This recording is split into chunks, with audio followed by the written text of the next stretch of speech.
tudo bom? Esse é o podcast Suburbana, onde você ouve coisas aleatórias, porém bíblicas. No episódio de hoje eu vou falar sobre Quaresma. E eu vou já logo avisando que eu sou protestante, sempre fui protestante. Eu conheço algumas pessoas da Igreja Católica, na verdade eu os tenho como irmãos, porém eu não vou aqui apresentar a Quaresma do ponto de vista católico, e sim do ponto de vista histórico. Por quê? Porque o período da Quaresma ele está contido no calendário litúrgico, que é um calendário que as igrejas mais tradicionais, incluindo a católica, usam para comemorações, celebrações e tudo mais, entendeu? A gente está mais acostumado com o calendário civil, né? Onde a gente apresenta feriados específicos, a Páscoa, a Sexta-feira Santa, a Quarta-feira de Cinzas, são feriados que, né, o Estado adotou, porém no calendário litúrgico existem várias outras datas que apontam momentos históricos da Igreja e da vida de Cristo, ok? E é isso, a Quaresma ela consta no calendário litúrgico um período entre a Quarta-feira de Cinzas e a Páscoa. Os católicos gostam desse período para fazer jejuns bem específicos. Eu já vi gente que faz jejum de carne, só toma banho gelado. Tem gente que se abstém de sexo. Vários outros jejuns assim que as pessoas fazem nesse período da Quaresma, os católicos, e que eles fazem durante a Quaresma por santificação e purificação. Eu não vou falar aqui do jejum, até porque já tem um outro podcast falando sobre isso, mas também não vou te incentivar a fazer o jejum, faça de acordo com sua própria consciência. Fazer o jejum de redes sociais também seria muito legal. Eu também não quero entrar no mérito de fazer jejum, que outra coisa que não seja comida não é jejum. Eu quero falar aqui do ponto de separar o período da Quaresma para a purificação e santificação do seu próprio ser. Então, se existe algum hábito que de alguma maneira dificulta ou danifica o seu relacionamento com Deus, esse hábito deve ser revisto durante esse período para que você possa ser santificado na Quaresma. Não que você não seja santificado nos outros períodos do ano, mas o que acontece é estender a Quaresma, adotar a Quaresma para si, no seu âmbito pessoal, pelo menos fez isso na minha vida, me fez enxergar a Páscoa como um caminho muito mais profundo e complexo do que só o domingo de Páscoa. Não vou fazer uma crítica aqui, a tal da Páscoa comemorada, nada disso. Na verdade, é que eu acho que é um evento grandioso demais para ser lembrado só durante um dia. Você sabia que se você ler 2 capítulos dos 4 evangelhos por dia, entre a Quarta-feira de Cinzas e a Páscoa, você consegue ler os 4 evangelhos inteiros? E às vezes, na correria, na tentativa de cumprir uma agenda só por cumprir a agenda, a gente acaba deixando passar o real significado do porquê a gente faz as coisas. Por que comemoramos a Páscoa, certo? E na Quaresma você consegue focar a sua mente, condicionar o seu corpo e principalmente o seu espírito a entender, a se adaptar, a abraçar esse processo que é a Quaresma. A abraçar esse processo que é a Páscoa, perdão. Você tem mais tempo para pensar na tentação de Jesus que ele passou no deserto, no ministério de Jesus e todos os milagres que ele fez e toda a caminhada que ele fez. O Sermão do Monte é uma coisa maravilhosa. E vale lembrar, eu não tô aqui querendo diminuir a Páscoa ou querendo diminuir o que Jesus fez no dia da crucificação. Eu quero dizer que é tudo muito grande e muito poderoso. E a gente precisa de mais tempo para poder pensar sobre isso do que só a Páscoa. Entende o que eu quero dizer? Eu quero dizer que a crucificação é um ponto. O dia da crucificação de Jesus é um ponto. A ressurreição é um ponto que está ali diretamente conectada. E eu estou fazendo vários sinaizinhos com as mãos, como se vocês pudessem me ver. A crucificação e a ressurreição são pontos diretamente conectados. E vale lembrar que, de acordo com o primeiro capítulo do Evangelho de João, desde o princípio ouviu o Verbo, e o Verbo era Deus. Isso mostra que a crucificação e a ressurreição de Jesus foram só um ponto na história. E na Quaresma, a gente consegue ver com outro ângulo, ver com um ângulo de fora, sabe? Avaliar tudo que aconteceu antes, que levou ele até a crucificação, e mais do que isso, tudo que aconteceu depois da crucificação, que condicionou a 2000 anos de história da igreja. entendeu? Então, eu quero, sim, não vou só incentivar, agora acho que é melhor usar o termo encorajar. Eu quero te encorajar a usar esse período da quaresma, que começa na quarta-feira de cinzas. Eu não sei que dia é hoje, calma. Esse episódio está sendo gravado... Esse episódio está sendo gravado na quarta-feira de cinzas, dia 17 de fevereiro. Muito provavelmente ele seja lançado na quinta, mas se eu conseguir lançar ele no dia de hoje, na quarta-feira mesmo, eu quero te incentivar a romper com algum hábito que de alguma maneira dificulta o teu relacionamento com Jesus, seja rede social, seja TV, seja Twitter. Você que é fã de BBB, abre o olho aí, filha. Eu vou fazer um jejum de Twitter porque tô surtando. Enfim, quero te incentivar a usar esse período pra mudar algum hábito que você tenha e ao invés de só o que eu comentei isso em outro episódio, não é só você remover um hábito da sua vida, mas substituir ele por um hábito produtivo. Não é só você remover um costume, mas sim você substituir ele por algum costume ainda melhor. Então, no tempo que você ficaria nas redes sociais, por exemplo, eu te encorajo a ler a Bíblia. E eu falei, se você ler 2 capítulos por dia, você lê os 4 evangelhos inteiros durante o período da quaresma.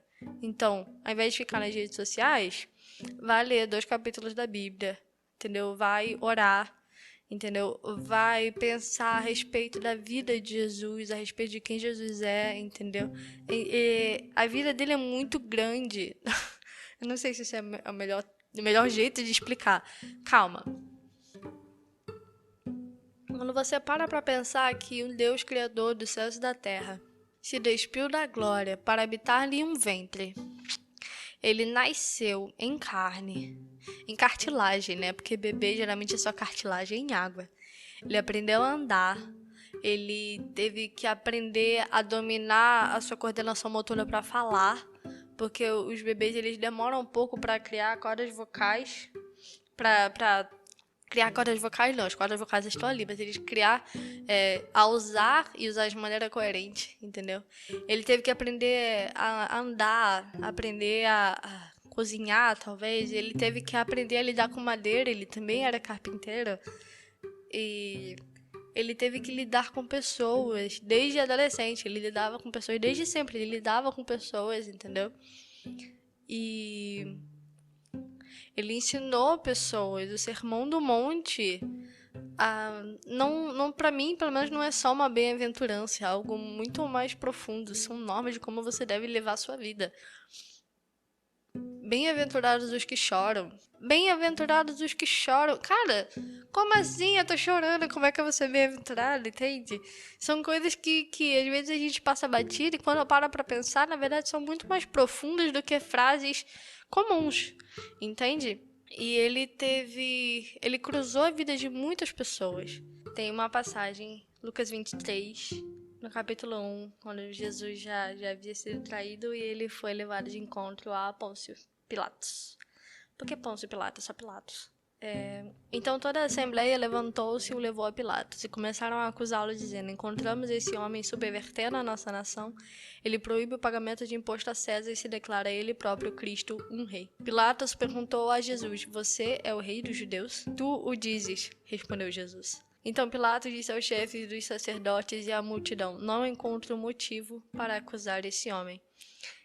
Acho interessante essa pergunta, porque lá em Mateus capítulo 2, quando os magos estão indo procurar Jesus, e diz: tendo Jesus nascido em Belém da Judéia, em dias do rei Herodes, eis que vieram os magos do Oriente a Jerusalém, e perguntaram: onde está o recém-nascido rei dos judeus?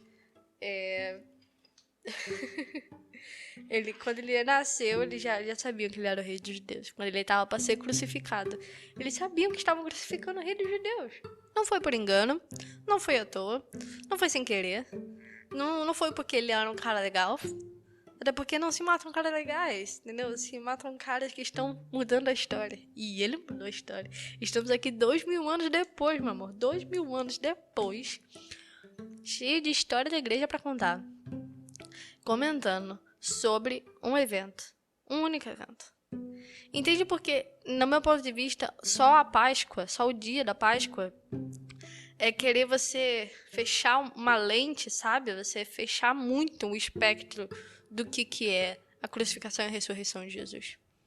Jesus morreu, Jesus ressuscitou por nós, glória a Deus. Por que a gente não passa mais tempo conversando sobre isso, mais tempo pensando sobre isso? E é por isso que eu, como protestante, gosto da quaresma. Não adoto a quaresma como os católicos, não faço parte do credo deles, então seria muita hipocrisia da minha parte adotá-la.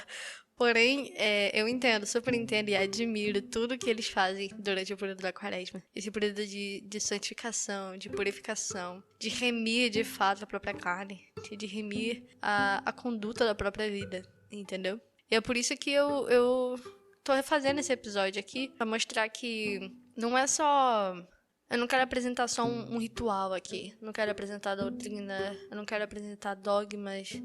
Não isso, eu quero apresentar um relacionamento. E, às vezes, costumes, disciplinas ajudam a gente a estabelecer uma boa relação, entendeu? Porque você faz assim, porque a Páscoa tá chegando. Aí você vai lá na Páscoa e toma ceia e faz as coisas e tudo mais. Mas não pensa, assim, na profundidade que é a crucificação e a ressurreição. Na profundidade que é a Páscoa. E na Quaresma você tem um momento para pensar especificamente sobre isso, sabe? Jesus, ele não foi simples. Na verdade, ele foi simples em algumas coisas, porém, ele sempre foi muito profundo, específico e cirúrgico, sabe? No que dizer, no que fazer, no que falar. E não é à toa que estamos aqui ainda falando sobre ele 2000 anos depois. Então, é isso aí. Feliz Quaresma. Eu não sei se essa é uma expressão válida, porém, eu quero dizer, é isso aí, cara. Aproveita a Quaresma pra você pensar na vida de Jesus, na toda a vida de Jesus. E quando chegar a Páscoa, talvez você mude alguns hábitos seus. Porque é muito zoado você chegar e alguém falar Feliz Páscoa, entendeu? Porque Feliz Páscoa, o sacrifício foi feito pra te livrar da morte. E você fala Feliz Páscoa? Tá vendo como é que é profundo? E às vezes a gente nem percebe as besteiras que a gente faz por aí. Também não vou entrar no mérito dos ovos de Páscoa e dos negócios, dos presentes. Velho, chocolate é sempre bem-vindo. Não só na Páscoa. Sempre. Tô falando do âmbito espiritual. As coisas culturais, então, a gente faz em outro episódio. Eu já ouvi dizer uma vez que a Páscoa era satânica por causa dos ovos, que era de uma deusa, que não sei o que. Eu fiquei, meu Deus do céu, a galera tá bem longe de ler a Bíblia. Ao invés de... Aí, tipo... porque as pessoas não valorizam a Páscoa. Aí, beleza, ao invés de estudar a história da igreja, vai demonizar a Páscoa. Como se isso fosse resolver alguma coisa? Não sejam essas pessoas, ok? Leiam a Bíblia, conheçam a história da igreja, conheçam grandes personas, conheçam grandes pessoas na fé, entendeu? Abram espaço para ouvir pessoas diferentes de você. Pessoas sensatas, pessoas centradas, pessoas estudadas, entendeu? Que isso vai te ajudar a entender melhor, abrir o teu horizonte, abrir tua mente e alimentar o teu espírito, fazer você crescer espiritualmente, entendeu? E é isso aí. Tenha uma boa Quaresma, que você possa passar por esse processo de purificação e santificação e que todo esse caminho te leve diretamente ao ponto de cruz. Amém? É isso aí. Todos os episódios estão indo para o YouTube também. Não sei se eu já avisei isso no começo do episódio, mas estou avisando agora. Então se inscreve lá e ativa o sininho para você receber notificação sempre que entrar um episódio novo. Também tem conta no Instagram, Ana Subur, com 2 R's no final, que é onde eu aviso quando tem coisa nova e tem os materiais extras também para subir, ok? Então segue lá no Insta, segue lá no YouTube, faça a Quaresma e não esqueça que Jesus morreu e ressuscitou por você também. Falou? Paz!